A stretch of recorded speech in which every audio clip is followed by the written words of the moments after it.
that you had to overcome, and especially at, the age of 11, being thrusted with all of these things in your face.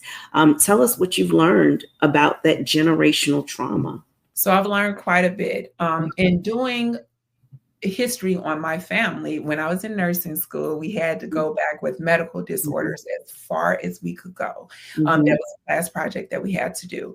And what I found was that in each generation that I was only able to go back to like 1870 or something like that. But with each generation, there was some type of mental disorder that went on. There was suicides, there was alcoholism, there was drug abuse. And I noticed that pattern, but it wasn't until later that I found out, oh, this is genetic. There's something called epigenetics.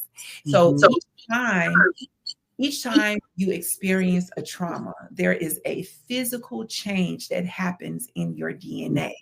And what do we know? If you don't pass anything else down to the next generation, you pass down your DNA. And so as a descendant of, in my case, as a descendant of chattel slavery, think about all of those traumas that my ancestors, and probably yours as well, experienced. All of that is in you, unless we intentionally, and we didn't know this until fairly recently. Epigenetics is a field of science, but it's relatively new. It's been 20, 30 years, something like that. So we didn't know all of this information back then. Now we do know.